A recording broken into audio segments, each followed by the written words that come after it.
একসাথে একই বিছানায় ঘুমলে কিন্তু মানুষটার কাছে যাওয়া যায় না। দুজন মানুষ 100 স্কয়ার ফিট একটা রুমের ভেতর বছরের পর বছর থেকেও মাঝে মাঝে কাছে আসতে পারে না। আমি এরকম বেশ কিছু দম্পতিকে চিনি যারা বহু বছর পরও সংসারের মানে বুঝে উঠতে পারেনি। সংসার করতে করতে একসময় মানুষ ধরে নেয় একই বালিশে ঘুমানো, একই টেবিলে খাওয়া, একই রুমে ঘোরাঘুরি করা আর মাঝে মাঝে সঙ্গমে অংশগ্রহণ করাটাই হয়তো সংসার। ব্যাপারটা কি আসলে তাই?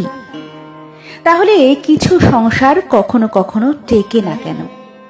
তারাও তো একই বিছানায় ঘুমোয়, একই টেবিলে খাবার খায়, একজন অন্যজনকে সঙ্গমে কোঅপারেট করে, তবুও সংসারগুলো ভাঙে কেন?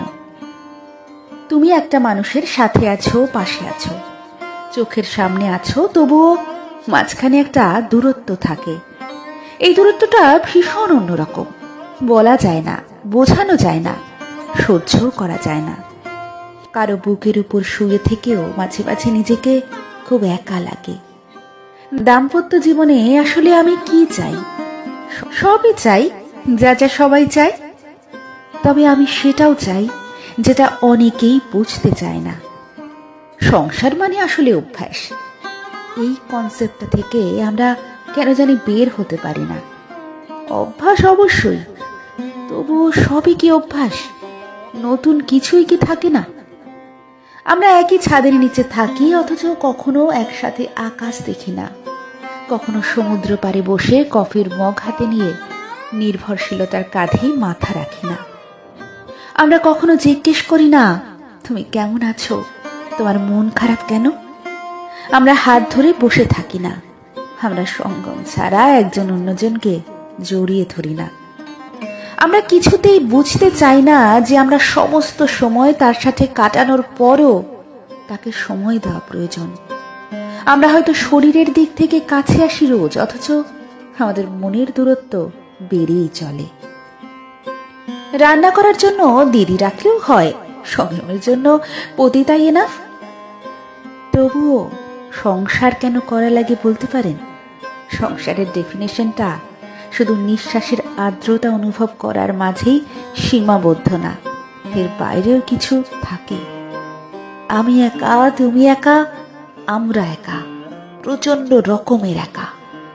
অথচ দিন শেষে আমার একটা আশ্রয় প্রয়োজন হয়, একজন ব্যক্তিগত মানুষ প্রয়োজন হয়, একটা নির্ভরশীলতার জায়গা প্রয়োজন হয়, সমঝোতা প্রয়োজন হয়, কারো কণ্ঠস্বরে আমার জন্য গভীর ভালোবাসার প্রয়োজন হয়, একটা পবিত্র স্পর্শ প্রয়োজন হয়। এই স্পর্শটা কামনার স্পর্শ নয়, এটা শুধুমাত্র ভালোবাসার স্পর্শ। কামনা ছাড়া ভালোবাসা পূর্ণতা পায় না, এটা ঠিক, তবে কামনাও যে সবসময় ভালোবাসার জন্ম দিতে পারে না, এটাও তো মানতে হবে। সংসারকে অভ্যাস বলে চালিয়ে দেওয়া মানুষরা আসলে ভালোবাসার দায়বদ্ধতাকে এড়িয়ে যেতে চায়। যে দাম্পত্যে প্রেম থাকে না, সেখানে অভিনয় করে বাঁচতে হয়। এরকম অনেক দম্পতি আছে যারা শুধু অভিনয় করে গোটা জীবনটা একটা অপছন্দের মানুষের সাথে একই ছাদের নিচে কাটিয়ে দেয়। দাম্পত্য জীবনে কলহ থাকবেই, এটাকে ইনস্ট্যান্ট সমাধান করার ক্ষমতা সবার থাকে না। ঝগড়া হওয়ার পর কান্নাকাটি না করে মানুষটাকে পেছন থেকে জড়িয়ে ধরে বসে থাকলে কেমন হয়? মানুষ কি আসলে এতটাই নিষ্ঠুর যে ভালোবাসাকে অবহেলা করতে পারে?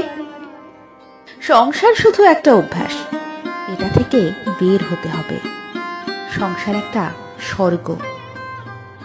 এখানে শুধু দুবেলা খাবার আর একই বিছানায় ঘুমানোর বাইরেও প্রেম, ভালোবাসা, নির্ভরশীলতা, গুরুত্ব, প্রায়োরিটি, শ্রদ্ধাবোধ, অ্যাডজাস্টমেন্ট সব প্রয়োজন হয়। সব মানে সব। দাম্পত্য জীবন সুন্দর তখনই হয় যখন আমরা অভ্যাস থেকে বের হতে পারি। পাশের মানুষটার অস্তিত্ব হোক, অধিকার হোক, বেঁচে থাকার ডেফিনিশন হোক, একটা অ্যাডিকশন হোক। আমাদের সংসার হোক আমাদের নেশাগ্রস্ত থাকার অ্যালকোহল। আমাদের মাঝে ভালোবাসার মাদকতা থাকাটা জরুরি, খুবই জরুরি।